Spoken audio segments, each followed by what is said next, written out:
Hey Winxers, what's up? My name is Tyler and welcome back to my YouTube channel. So, in today's video, I'm going to be talking about why Jakks-specific Winx dolls suck. Because you know what? They do. But before I get into my video and all that, I have a few things that I want to say, both about this video and about other things that aren't even in this video. So if you want to go ahead and skip ahead, go ahead. But let's get into this. So the first thing I want to say is thank you to everyone who's told me happy birthday. Like, for those of you who don't know, yesterday was August 22nd, it was a Thursday, and that was my birthday. I turned 20 years old, woo, and I got so many wonderful messages from so many of you guys on Instagram, and it was just amazing. I got story shout-outs and DMs and all the stuff, and it was really nice. I got so many this year and it just felt really nice that you guys were all thinking of me and stuff. I get it, I posted on my story and whatever, but the point is, thank you. It means a lot to me and you guys are amazing and the best ever and I love all of you. So again, thank you. And then number two, I actually did one of those Instagram questionnaire things that's really a poll. And this video and the opposite of this video both pretty much tied. Why Jakks dolls suck and why Jakks dolls are awesome. And they ended up tied, and because it's my birthday, I kind of went ahead and cherry-picked which one I wanted to do first, and that's this one, doing why the Jakks dolls suck. But I actually ended up getting one extra vote on the Jakks suck video choice, so I'm technically doing still what you guys wanted, even though it was tied. But anyways, the point is, I'm going to do this video today, and I'm going to release why Jakks dolls are awesome, because they are, on Tuesday. But that brings me into another point about this video, is I like Jakks Winx dolls. I don't dislike them. I have many of them. Many of them are right behind me right here. Like, the majority of this display is Jakks. There's a few Winx and one or two Monster High, but it's mostly all Jakks. And that is because I really like Jakks dolls. I have a lot of them. It's a major part of my collection.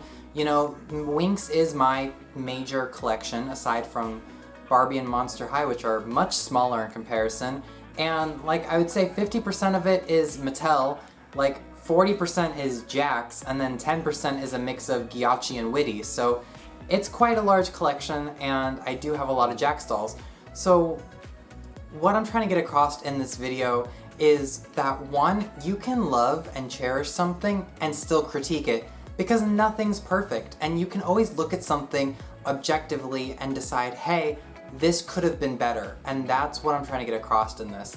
I'm also trying to get across to both people who are already collecting dolls and people who want to get into collecting dolls, you know, things to look out for, things to, you know, be able to understand what an eBay listing means even, you know, because if you don't know what the shortcomings or the benefits to a doll line are, you know, especially with these dolls, as they get older and they age, you know, I see that lots of times people will buy a doll, you know, Pixie Magic, for example, from Mattel, and get it and be like, the front looked beautiful, but the back's been all rubbed off. And it's like, yeah, that happens. And people don't always know that coming into this blind or with limited information. So that's why I want to do this. I'm not just going to do it for Jakks. I'm going to do it for Witty and Ghiacci and even Mattel as well. Because Mattel's not perfect. None of these doll lines are. So I really want to do this where I do one video critiquing them and one video pointing out all things that are amazing about the doll line. Another thing I want to point out before getting into this video is I am not comparing the doll lines. I am not saying that, oh, Jakks did it this way, but Mattel did it this way, and Witty did it this way. That's not happening here. I know that there's a bit of, like, I don't know, kind of a division in the doll community, especially Winx, when it comes to what company did it better, who did it more accurate, who did it whatever. And I don't really want to feed into that, because I know that there are people who love Jakks only, and people who love Mattel only, and people who love Witty only, and people who love all of them, like me. I cherry pick from all the collections except Mattel. I'm a bit of a completionist with Mattel. But you know, it is what it is. So I want to look at this objectively. I want to look at the Jakks line as a whole just Jakks. I want to look at Witty as a whole, Mattel as a whole, all that stuff. And I really want to break them down. So I'm going to do that in this video. I'm going to point out all the things that I think Jakks got wrong. And honestly, when I go into my video about all the things that Jakks got right, a lot of these things that they got wrong, they fixed later. It's not like a lot of doll lines where as they got older and budgets got smaller, they got worse. Jakks is one of the few doll lines I feel that actually got better as it got older, which is really sad because by the time Jakks was probably at their best is when they ended, and that's sad. It's sad, but it is what it is, and that's, of course, I don't know, a very long introduction to this video, so let's get into this. Why do Jakks dolls suck? Alright, so here I have in front of me a Believix Bloom doll, obviously by Jakks, and the Believix line was the first collection that Jakks released, and it got a lot of criticism, and if I'm being completely honest, some of it was definitely, there was reason behind it. Like, I know that a lot of people say that, oh, people hate on the Believix line for no reason, or they hate on it just to hate on it, or they hate on it because it's new. That's not entirely true. There's some reasoning here. And the first thing I'm going to talk about, which everybody, and I mean any doll collector, even people who have all the Jakks dolls and love the Jakks dolls, will tell you this. The hair is awful on these dolls. A lot of the early line dolls, they're really, really bad. It's some type of either nylon, I've heard some people tell me it's polypropylene, pretty sure it's nylon, but some people have said it's polypropylene or even acetate, and whatever it is awful. It is some of the worst hair that I have found on dolls. So the reason I have her hair in braids, actually, is because of how bad it is. Because if I didn't have it in braids, it'd be getting caught on things and tangled in things. Like, I swear to God, this hair has like a mind of its own. It tangles itself just by sitting. It's awful. It's coarse. It's hard to style. You can't brush it, because as soon as you start brushing it, it all just comes out. It's god-awful. It's really bad. And the next thing is, Jakks' rooting pattern is also really bad. I'm currently re-rooting a Bloom doll, and guess what? The rooting pattern's really bad, like I literally just said.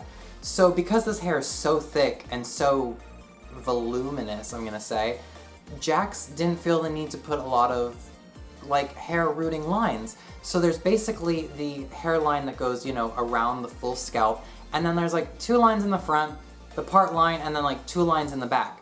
And that's it. And yeah, she looks fully rooted fine with this type of hair, but as soon as I went to reroot with Saran, which is a much denser, heavier hair that also looks thinner because it's a thinner type of hair, it's gonna look awful. So you have to completely redo the rooting pattern. So like, yeah, I guess it does with this hair, but this hair is also really bad, so like, what's the point? It just feels like they totally cheaped out and for no real reason, because later on they introduced Kanekalon hair with their Sirenix line, Power of Believix, and Bloomix, which was an improvement. And again, I'm not supposed to be talking about why they're good or whatever, but seriously, they learned, and it bewilders me why they didn't make that choice to begin with, because obviously they had the resources to later, so what really changed? I don't know, but they made a really bad decision with the hair, and this hair stuck through the vast majority of the doll lines. Like I said, those 3 that I mentioned are the only 3 with Kanekalon. Everything else has this hair, which is not good. The next thing I want to talk about is something that everybody talks about with Jakks, is the simplicity of their outfits. You know what? I agree.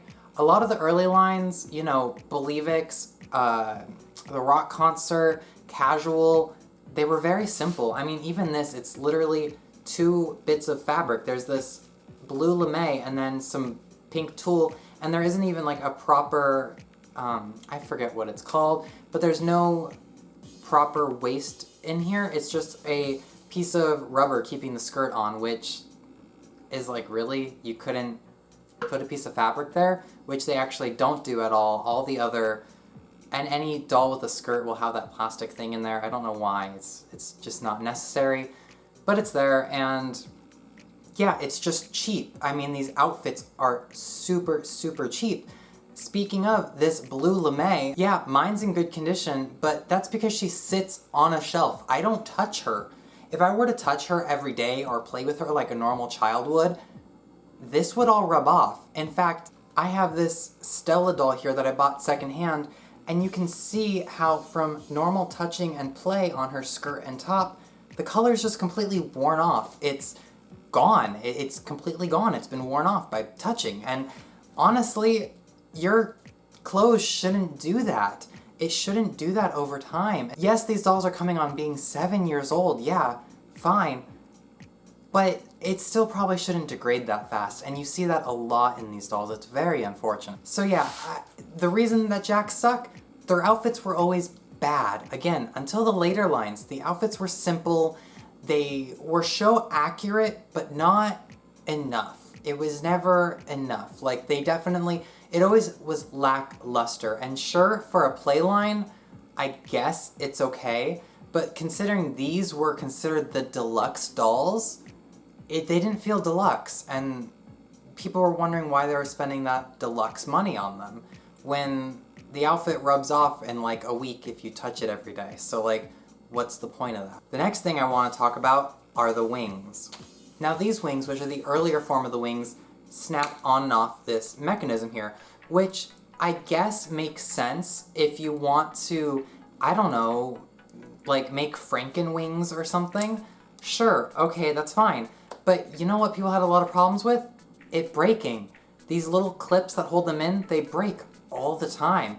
Kids lose these little flap things here all the time. They lose the wings all the time. Again, something that Jakks rectified much later on, but it was too late. These dolls already had this awful contraption for the wings that just didn't work the way they probably wanted it to.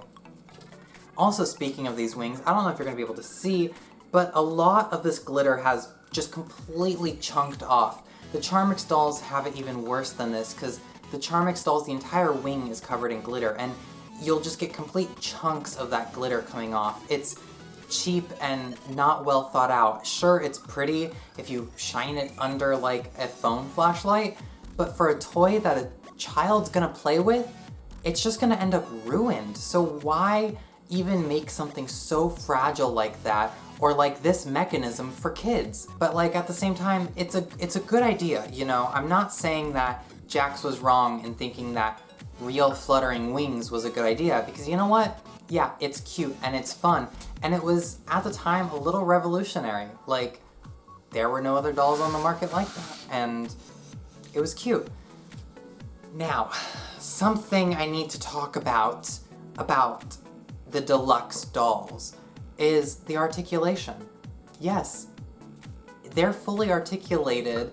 They have elbow articulation, shoulder articulation, wrist articulation, no ankle articulation, but we do have articulation at the knees here. The problem? They break all the time. These pegs are so thin and so small that they break all the time. You see it everywhere, you know, all over YouTube or Instagram or even Facebook. Like, here's a lot of dolls, but all the legs are broken. It's like, I don't think any child is genuinely playing with it so rough if these dolls had sturdy limbs that they'd be breaking that often. We rarely see like Monster High legs or other articulated Barbies and stuff like that breaking so often. And they have very similar mechanisms to these. So the only thing I can say is that the pegs are very thin or the plastic's really fragile, and it wasn't thought out. And that's why we have so many with broken arms and legs, which is a total bummer. Which, also still talking about articulation, let's talk about budget line articulation. They had the knee articulation just like the Believix dolls, but they had no arm articulation. And now my problem with this comes that other doll lines, which again, I'm not mentioning which ones. I know that I mentioned Monster High a second ago, but that's okay because Monster High is not Winx doll line. So I'm just gonna say other doll lines that also had articulation, whether it be better than this or not, I'm not saying. All of them were articulated, budget or not. So even Monster High, up until the very end when Monster High was literally dying, even the budget lines all had the same articulation that the normal deluxe dolls that were $20 to $25. The ones that were 15 still had full articulation. And I don't see why Jakks wasn't able to do that with their dolls, considering it was a minimal price difference. Especially considering you didn't get Winx or the collector cards or the fancier outfits, which in my opinion, this outfit is better than this outfit.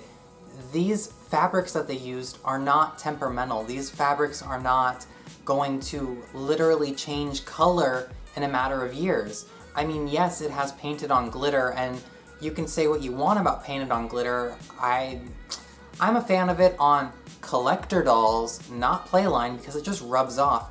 But the color of her outfit's not gonna change. This is gonna change if you play with it too much. It's gonna change colors. There's no if, ands, or but about that.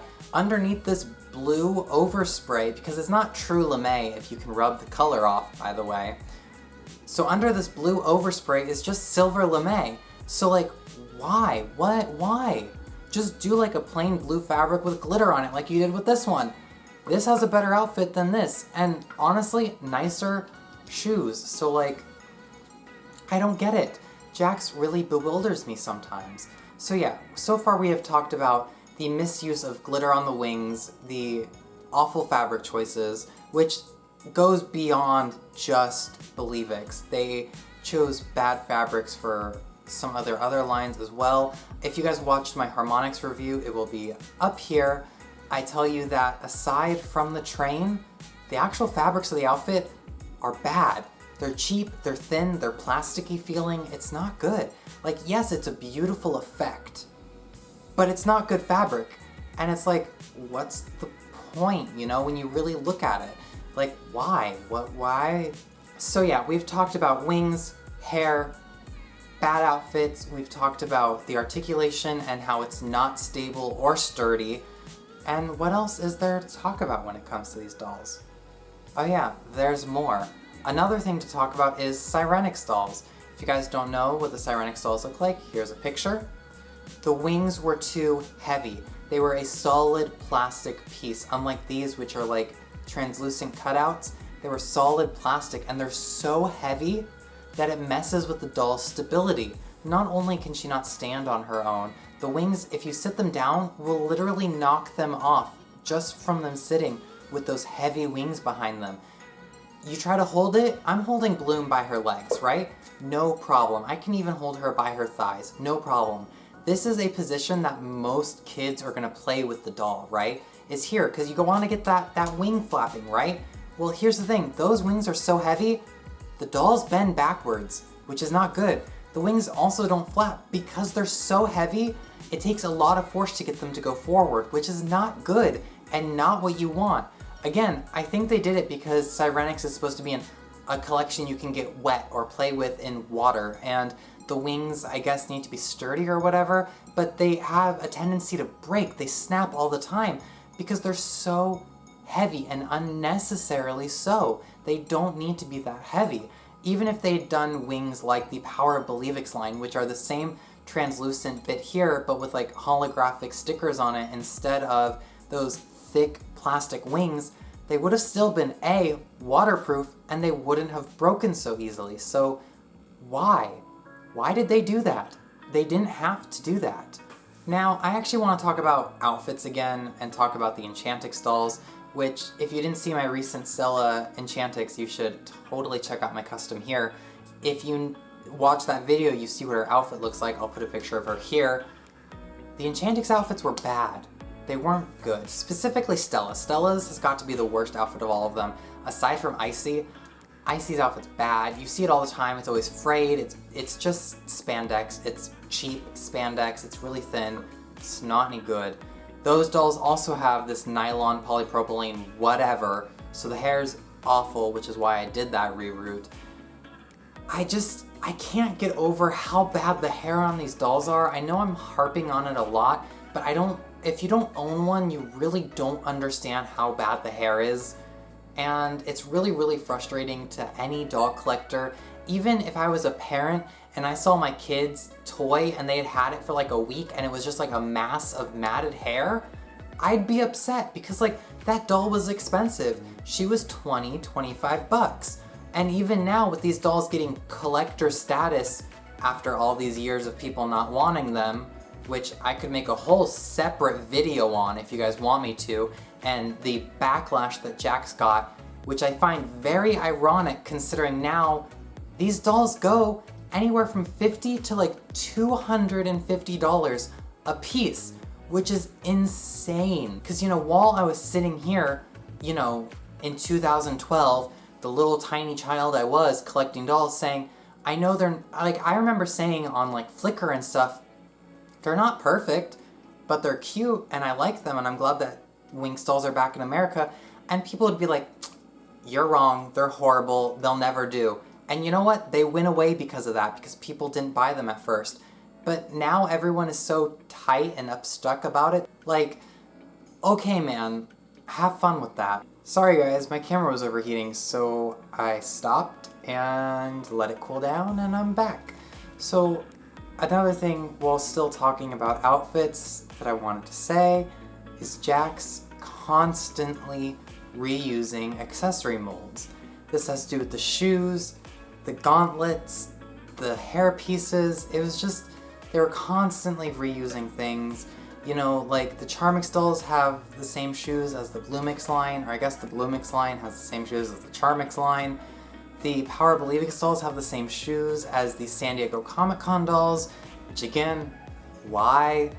The Harmonix dolls have a modified Enchantix shoe, which is cool, but like still technically the same pair of shoe, just longer. You know, a lot of them, all the Bloomix dolls have the same tiara, they have the same gauntlets that the Sirenix dolls had. The Harmonix dolls have some of the same tiaras that the Power Believix line then had.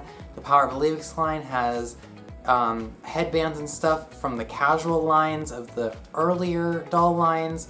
So Jakks was constantly reusing shoe molds, accessory molds, stuff like that. And especially when you're a new doll line and you only have a couple of collections and it's really easy to differentiate between what's coming out, you know, it's like, yeah, it's gonna look like there's a lot of repetition and a lot of accessories that most people already are gonna have if they've been buying the dolls for a while. And it's like, you start to look boring and like you just keep repeating yourself.